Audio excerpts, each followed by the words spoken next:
Thanks for coming tonight. My first song, I'm just kidding. Let's go. My first song tonight I wrote back in 2004, and just kidding. What's up, guys? Hey, what's going on? I recognize you. Well, I'll start. Nick Hausman, Wrestling Inc. Joe, you were easily one of the hottest free agents before Impact picked you up. Talk to us a little bit about why Impact, why now, why? I really enjoy. I mean, I probably use the word love the independent wrestling scene. It's where I thrive. It's where it's where I really get motivated. And the fact that Impact offered me a deal that was non-exclusive, and I could still do the independent scene, that was probably the most appealing part to it. Because I don't think I ever want to give that up. And when you say non-exclusive, that would rule out other major entities like AEW, I think I'm exclusive as far as national television. So like even stuff like Championship Wrestling from Hollywood with Dave Marquez, who I've worked for 15 years now, like I could still do that because that's regional television. So Impact offered me a deal that was only exclusive to national television. Okay. Which meant I can still do, a lot of the independents that I really enjoy. Okay, cool, awesome, thank you. Now that you've landed in Impact, who are some of your dream opponents for the year 2020? In Impact? Yeah. Oh man, I've done a lot of intergender wrestling, and Impact really embraces intergender wrestling. So, I'd like to do some stuff with the knockouts in the knockout division, because I think there's a whole, at least my experience from the independent wrestling, there's a whole audience that really wants to get behind that, and I think you see it now with like superhero movies and things like that, television shows where, they have these strong, powerful female characters, and I think that is starting to blend and lend itself well to the world of wrestling. And so, I mean, without pinpointing any specific wrestlers, I think just being able to do something different on television like intergender wrestling would be very cool for me. Yes. You've been such a big proponent of the intergender stuff. What are your thoughts on Tessa challenging Sammy tomorrow, and who's your pick for winner? I mean, I love it because it's history either way, just for her to have the title shot. I've known Tessa for a while now, and, I've known Sammy for a while now too. But, Tessa is a great wrestler to have to carry that flag. I would, for me personally, and I'm a little bit biased, but my old tag team partner Candace Owens is the best intergender wrestler I've ever witnessed. But she's not where she's at now. She's not allowed to do that. So I think Tessa being the face of intergender wrestling is really, a good place for it. She's a good representative of it.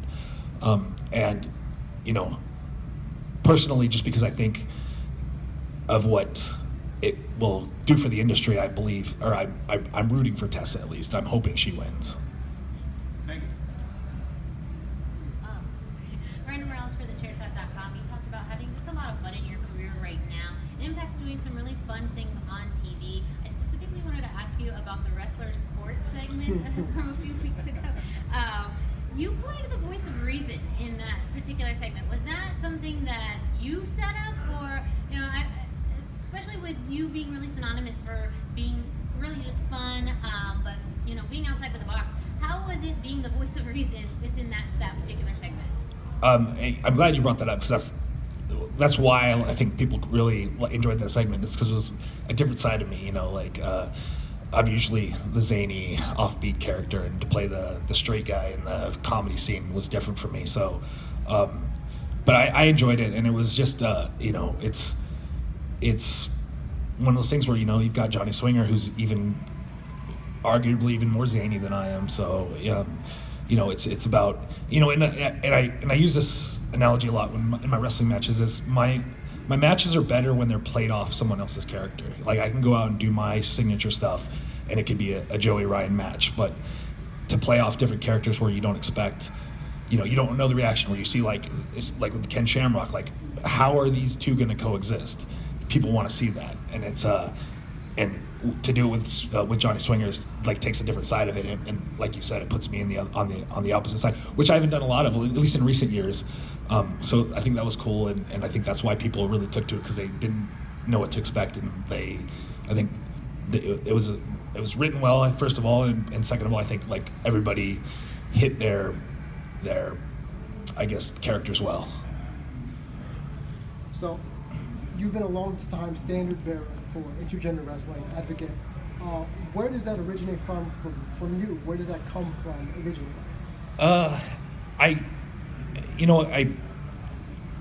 have to probably say it goes back to training Candace and training with Candace and watching her grow as a wrestler.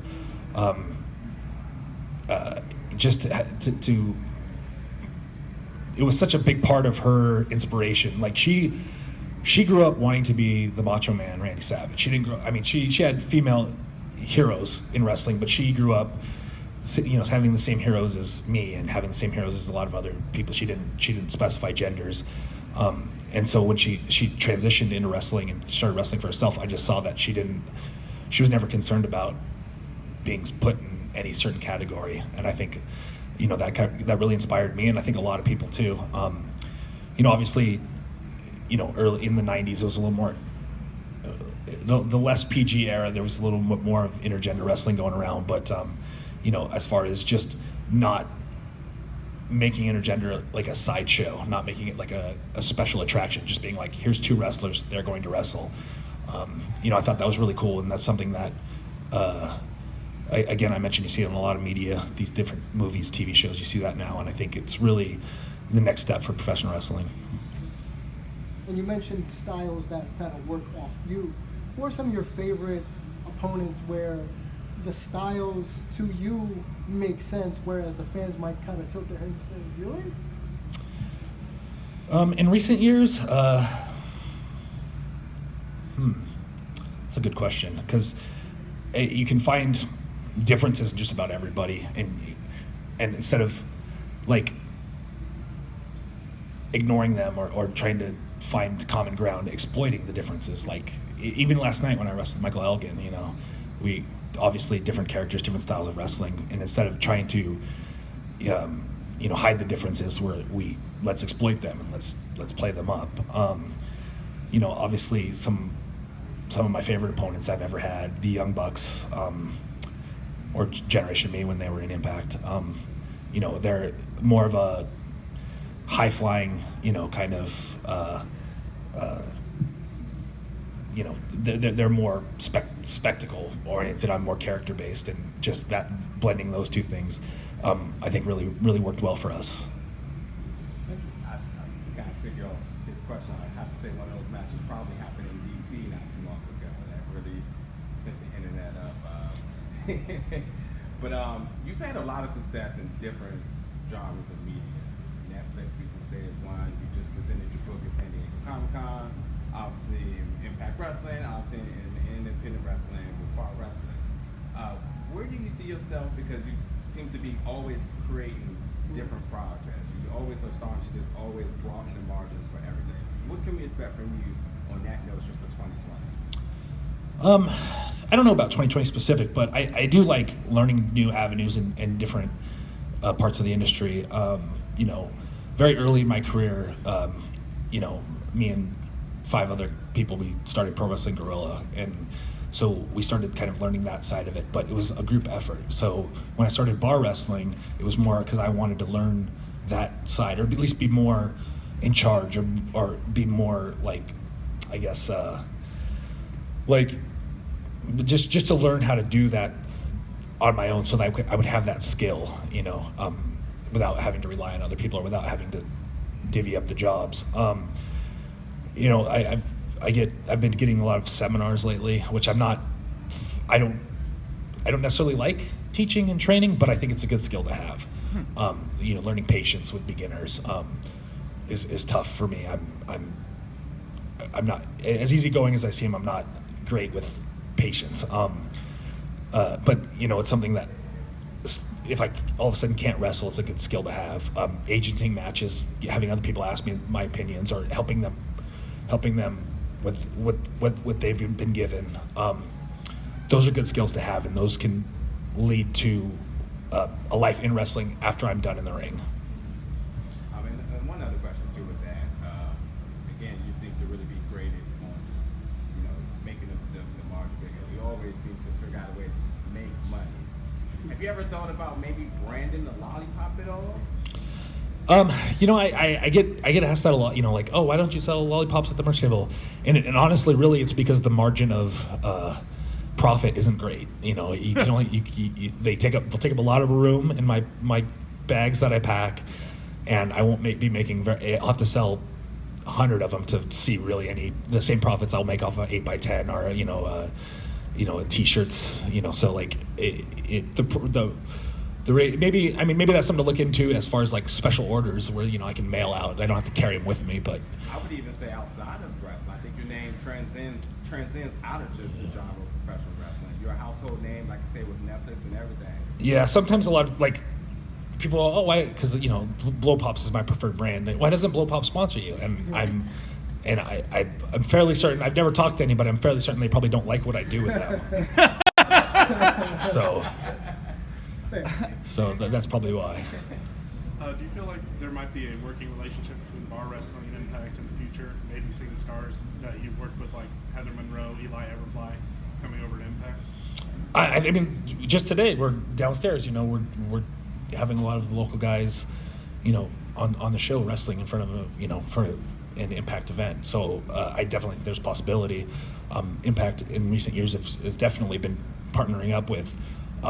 Whatever area they're in, whatever the local independent scene, they're very accepting of independent wrestling and truthfully, honestly, not just saying it, not just lip service, but really trying to give the local talent, the unseen wrestlers, a spotlight and I guess like scouting them for future possibilities, future openings, and I think they've really accepted that, and I think. That's good for them, and that's good for the brand, and it's good for the independent scene. So I definitely think there's some stuff in the future we can do together. One more question. You bring up the Blow Pop, would maybe not want to be associated with your brand. Obviously, what your finishing move is fairly controversial. Do you ever come across wrestlers that are reluctant to work with you or do that move, and how do you handle that? Not really. I mean, it's never mandatory. Do you know what I mean? There's ways to work around everything. The first time I wrestled Cody Rhodes, he was just off WWE TV, and I thought for sure there's no way he's going to want to do this.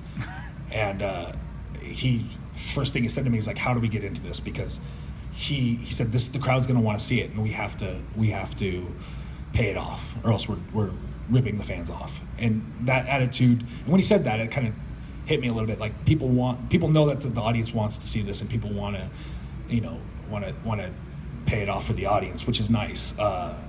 So I haven't had too much trouble, but again, it's wrestling. We can work around stuff. We can make stuff up as we go along. We can tease it. When I was doing stuff with MLW, they didn't want it on their television show. Huh. So what we would do is I'd wrestle MJF, and after the match was over, after the beauty shot, they'd fade out, and then we would do it post-match, so the live audience would still get it. So there's ways to work around it when there's roadblocks up. Okay, cool. Thank you. Since we're talking about the spot, I got a two-pronged question for you. One is, talk us through convincing Ken Shamrock to do it, and then what's the strangest reaction you've gotten either from a fan or a family member or even someone else in the business to that spot? So it was actually Impact that approached Ken about doing it. It was a little easy for me, but he told me, he said, they showed it to him, and he said, I get it. I think it's funny. I'm just not sure it works for Ken Shamrock. So he went home to think about it, and he asked his kids, what do you think about this? And apparently his kids are big fans of mine, and they were like, "Dad, if you do this, it would be the coolest thing ever." So that convinced him to do it, which I think is a good analogy for the spot in general, is that a lot of the old guard's not sure about it, but the younger generation of fans and wrestlers really, they get it. So I think that's a good description of the move itself. And what was the second part of that? What was the most surprising reaction you got from someone, even if it's not someone from the business, family, or friends? I found that a lot of, at least when the spot first went viral, it was a lot of, even whether they're friends that were wrestling fans or other wrestlers, they would say, my aunt knows that I wrestle and she sent me this clip. And she, just because she knew that they were involved in wrestling. So I got a lot of outside attention, like a lot of outside wrestling attention. And then all the people that are in wrestling are getting bugged about it because all the people, this is wrestling. I saw this wrestling clip. But I guess that's not too unusual as far as viral clips. I think it's always fun to get, like, when wrestling fans bring their friends who don't know it or don't even watch wrestling to get their reaction, because it's so, like, genuine about the whether they find it funny or curious or stupid or whatever. That reaction is always the best, because they don't have any preconceived notion about wrestling. They're not passionate about wrestling. They're not diehards. They don't live and breathe. They don't go home and tweet about wrestling. It's really just a genuine person's reaction to seeing something as, I guess, zany or offbeat as that is. So those are the reactions I like the best.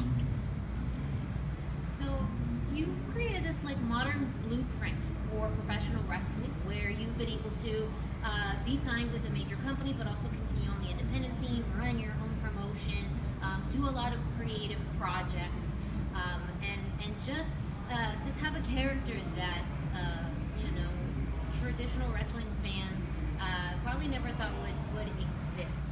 So I think, out of just curiosity, do you think that this is leading into wrestling into the future, that there is going to be more people who can do the things that you do, or do you feel like you're the exception to the rule? No, I definitely think, and it's if you look at the history of wrestling, there's always, no matter what the change is, there's always backlash to it from the previous generation. I remember, because I was a teenager at the time, when like Steve Austin, and I'm not trying to compare myself to Steve Austin, but when he came up, like I knew a lot of traditional wrestling fans that were like, how is this guy who's flipping people off and cursing the good guy? And they didn't understand it, because that's not traditional pro wrestling. But wrestling evolves, and you either evolve with it or it passes you by. So there's, no matter what it is, there's a chance for it to connect with an audience if it's done well, or if it finds an audience, or if it finds whatever it needs to grow. There's always that opportunity, because wrestling is, it's part sport, but it's also part theater, and it's part art. So there's always the chance to get an audience, no matter what the shtick is. But I find that anything that's different and anything that changes, there's always going to be backlash from a certain section of traditional whatever that is in that industry. Like Martin Scorsese blasting Marvel movies. Marvel movies are super popular, and they found their audience, obviously, but there's a certain generation that doesn't see it. This will be the last question.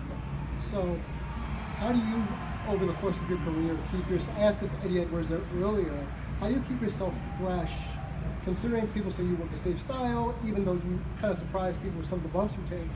How do you keep yourself in your longevity? How do you keep yourself fresh? What's your number one kind of way to recover? It's probably not the best example, but it works for me. So this is me specific. Eddie Edwards probably can't give you the same answer. I find that, so later in my wrestling career, I started getting inspired by different people that you wouldn't expect. And one of them was Andy Kaufman, and the way that he can manipulate an audience, and the way he can, not just his wrestling, but his comedy as well. And so if I'm going to be a polarizing figure no matter what, because of what I do, no matter what I say, no matter what I do.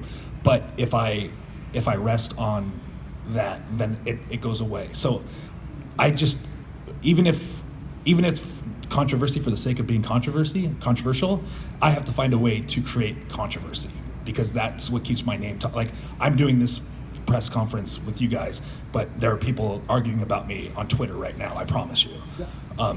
So it's not, maybe, so I just have to find ways to just do something that will spark interest or spark debate. What in a lot of that times I have to, what looks like it's just like an offbeat comment from me or a segment or something that I do, it's actually planned because it's like I'm planting a seed of controversy that I know will grow. And that's just being a polarizing figures. Polarizing figures got to polarize, you know? So, so if I just rest, then I'll go away. And so that's what keeps the interest in me. You know, and that's stuff that's not even wrestling related. So, but that's the world we live in now, is social media, and it plays a huge part in everything we do. So finding a way to work, and there's no science to that either. I mean, that social media is relatively new, so people are still figuring out how to work it or use it to advance their careers. So that's all trial and error too. Because I could do something that tries to be controversial, and if I word it the wrong way, it could really be damaging to me. So I have to really be careful, even within the controversy that I want to create.